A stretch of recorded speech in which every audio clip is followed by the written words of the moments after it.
Vous êtes en compagnie de Radio Taïwan International.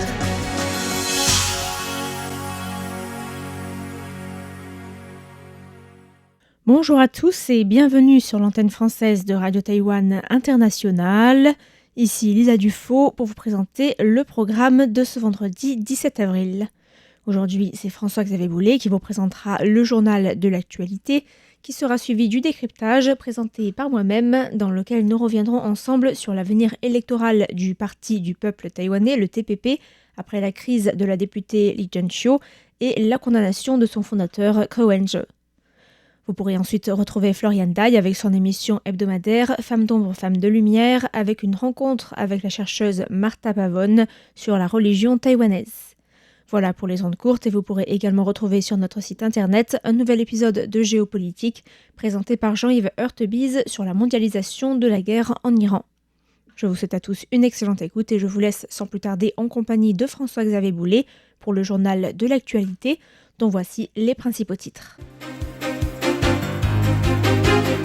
Réforme du code pénal vers une extension des mesures de détention préventive à de nouveaux crimes. Taïwan rapporte un cas de diffamation en ligne à la police sud-africaine. Une étude scientifique appelle à adapter la protection des zones de pêche à Pont-Roux. Entrée en vigueur de l'accord commercial entre l'Union européenne et le Mercosur, Taïwan entend renforcer son partenariat avec le Paraguay.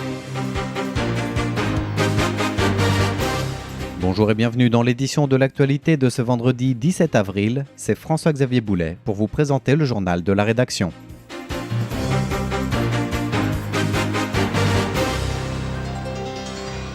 Et nous commençons avec la réforme du code pénal étudiée par les députés taïwanais qui ont amendé aujourd'hui en troisième lecture la loi sur les procédures du code pénal afin d'élargir les possibilités de détention provisoire préventive jusque-là réservées à des crimes graves liés à un meurtre ou à un viol. Désormais, les juges pourront prononcer un recours à la détention préventive dans d'autres cas, tels que les infractions qui impliquent une conduite en état d'ébriété ou des crimes liés à la détention d'images pédopornographiques ou à l'exploitation sexuelle des mineurs ainsi qu'à la fraude. Le Parlement a voté en faveur du renforcement des systèmes de prévention en amont pour les crimes à haut risque de récidive en réponse à la hausse des cas de fraude et d'exploitation sexuelle ces dernières années. Taïwan rapporte un cas de diffamation en ligne à la police sud-africaine. L'affaire remonte dans les lignes du Swaziland News, un média basé en Afrique du Sud et qui a récemment publié un article accusant l'ambassadeur taïwanais en Eswatini, Jeremy Liang, d'être impliqué dans plusieurs cas de corruption. Le journal avait titré son article par la longue accusation suivante. Le principal parti d'opposition taïwanais souhaite que l'ambassadeur Jeremy Liang soit inculpé pour corruption. Ce diplomate, qui entretient des liens avec Karim Ashraf, directeur de Swazi Farm, va contribuer à l'organisation des festivités marquant les 40 ans du règne du roi, alors qu'il refuse de prendre sa retraite et de quitter le pays. Cet article avait ensuite été repris sur des forums de discussion en ligne. La diplomatie taïwanaise a réagi dès hier, 16 avril, en précisant qu'il s'agissait d'une fausse information et que le dossier avait déjà été signalé et rapporté à la police locale. Le ministère taïwanais des Affaires étrangères a souligné qu'après vérification, il est confirmé que le Swaziland News, basé en Afrique du Sud, est un média financé par la Chine et défendant une ligne politique bien définie. Il adopte une position très marquée. Outre ses critiques de longue date à l'égard de la famille royale et de la politique du gouvernement du Swaziland, il diffuse également sur la scène internationale des informations erronées et mensongères visant à porter atteinte à la souveraineté de Taïwan et nuire aux relations entre les deux pays. L'article a été publié le 15 avril, c'est-à-dire 2 jours après que Taïwan a dévoilé la visite prochaine du président Lai Ching-te en Eswatini, du 22 au 26 avril, à l'occasion des 40 ans de règne du roi Mswati III. Le ministère des Affaires étrangères a indiqué que des messages similaires avaient déjà été divulgués en 2023 lorsque Lai Ching-te, en sa qualité de vice-président de la République, effectuait une visite officielle au Paraguay. Une étude scientifique appelle à adapter la protection des zones de pêche à Penghu. C'est une équipe de chercheurs taïwanais qui a publié une étude dans la revue scientifique Pacific Conservation Biology, mettant en avant la nécessité de réviser les stratégies de conservation et de pêche autour des 4 îles au sud de Penghu, les Pescadores. Dirigée par Colin Wen-Kuo-Chang, professeur à l'université Tonghai, en collaboration avec l'Institut de recherche sur les pêches, l'étude taïwanaise montre une légère reprise des populations de poissons de récif par rapport à il y a 10 ans, après une chute d'environ 50% observée entre 2013 et 2015. Les chercheurs soulignent que les poissons n'occupent pas les mêmes habitats selon leur stade de vie. Les juvéniles, par exemple, privilégient des récifs riches en algues, tandis que les adultes, eux, migrent vers des zones coralliennes ou sableuses selon les espèces, comme les mérous, les poissons perroquets ou les vivanos. L'étude recommande ainsi d'élargir les zones d'interdiction de pêche pour inclure les zones dites de nurserie, comme nous le détaille tout de suite le professeur Wen Guochang. Nous avons par exemple constaté que les poissons juvéniles préfèrent les zones de Xi Yuping et Dong Yuping. Il est possible de protéger ces habitats en interdisant l'ancrage ou l'utilisation de filets destructeurs, afin de préserver les milieux de vie des jeunes poissons. Une fois qu'ils ont grandi, tout en protégeant une partie des populations adultes pour maintenir la reproduction, nous pouvons envisager d'autoriser certaines activités de pêche non professionnelles. Ce n'est qu'en protégeant l'ensemble du cycle de vie des poissons que nous pourrons maintenir les populations et parvenir à une pêche durable. Les chercheurs appellent enfin à passer d'une logique de conservation générale à une gestion plus ciblée et de long terme des ressources, tout en reconnaissant le manque de données continues puisque les relevés se sont concentrés sur 2 périodes distinctes, 2013-2015 puis 2023-2024. À l'approche de l'entrée en vigueur de l'accord commercial UE-Mercosur, Taïwan entend renforcer son partenariat avec le Paraguay. C'est en effet le 1er mai qui marquera l'entrée en vigueur provisoire de l'accord commercial entre les pays de l'Union européenne et ceux du Mercosur, Argentine, Brésil, Paraguay, Uruguay.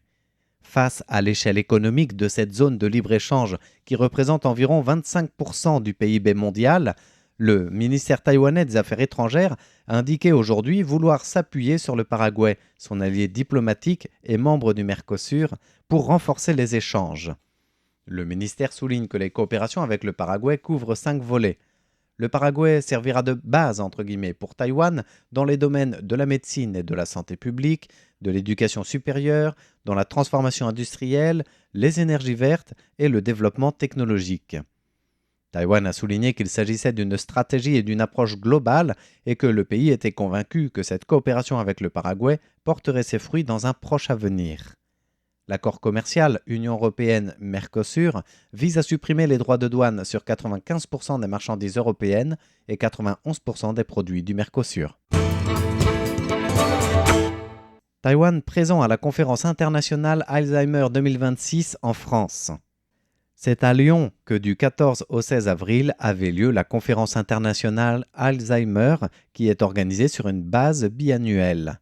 L'événement a réuni 1 millier de professionnels de plus de 70 pays au monde, dont la participation de l'Association taïwanaise des maladies d'Alzheimer. Dans ce cadre, Xu Qingqi, qui est directeur de l'hôpital WizCare, a été invité à présenter son article sur le lien entre l'alimentation anti-inflammatoire et la mortalité liée à la maladie d'Alzheimer. Selon Xu Qingqi, des études ont démontré que le régime alimentaire méditerranéen permettait de ralentir la progression de la maladie d'Alzheimer, le résultat étant plus particulièrement marqué chez les hommes et chez les personnes de type caucasien non hispanique. L'étude apporte ainsi des arguments très concrets au monde médical quant aux moyens de prévenir la mortalité liée à la maladie d'Alzheimer ou la démence. L'Association taïwanaise des maladies d'Alzheimer a également établi un stand sur place pour échanger avec les différents professionnels de la maladie d'Alzheimer. Taïwan au cœur de la chaîne mondiale d'approvisionnement dans le rapport de l'université Stanford sur l'intelligence artificielle. Le dernier rapport annuel de l'université Stanford sur l'intelligence artificielle souligne d'abord la domination des États-Unis en matière de puissance de calcul, avec le nombre record de 5427 centres de données recensés en 2025, soit 10 fois plus que tous les autres pays. En même temps, le rapport met aussi en avant le rôle stratégique de Taïwan, avec en figure de proue le géant des semi-conducteurs TSMC, pilier de la fabrication mondiale des puces d'intelligence artificielle. Le rapport de l'université Stanford indique que la puissance de calcul des modèles d'intelligence artificielle croît à un rythme annuel de 3,3, accentuant la dépendance à une chaîne d'approvisionnement jugée d'autant plus vulnérable. Selon le rapport, l'utilisation de l'IA de Taïwan se chiffre à 28,4% fin 2025, témoignant notamment d'une forte croissance dans l'automatisation industrielle ou dans la robotique. Enfin, les perceptions divergent fortement sur l'impact de l'intelligence artificielle sur l'emploi, avec plus de 50% d'écart entre l'optimisme affiché des experts, à 73%, et le grand public, 23%, sur cette même question. Le lauréat du prix national des arts Sakulio Pavavaljong, condamné définitivement à 4 ans et 6 mois de prison pour viol. L'artiste d'origine Paiwan, lauréat 2018 du prix national des arts et de la culture, vient d'être condamné à 4 ans et 6 mois de prison pour viol après le rejet par la Cour suprême de son pourvoi en cassation aujourd'hui, confirmant le verdict de la première instance et du jugement en appel. En première instance, le tribunal avait jugé que l'artiste, mis en examen en septembre 2022 pour agression sexuelle aggravée sur la personne d'une jeune femme qu'il avait reçue pour discuter de son travail d'artiste, avait joué de son influence et agi avec de mauvaises intentions, le verdict s'appuyant sur les différentes preuves et éléments du dossier d'enquête. Après le second jugement, Sakalio Pavavaljong avait interjeté appel du verdict, mais la Cour suprême, après examen du dossier, a jugé que le jugement de seconde instance n'était entaché d'aucune irrégularité. Rejetant ce dernier pourvoi, la Cour a donc confirmé le verdict prononcé de 4 ans et 6 mois de prison pour viol, rendant ainsi cette affaire définitive. Et à la suite de ce verdict final aujourd'hui, la Fondation nationale des arts et de la culture a annoncé qu'elle révoquait le 20e lauréat du prix national des arts. Eh bien, nous arrivons au terme du journal de ce vendredi 17 avril, journal de l'information qui vous était présenté par François-Xavier Boulet au nom de toute l'équipe de rédaction francophone de RTI. Bonne suite de programme en notre compagnie.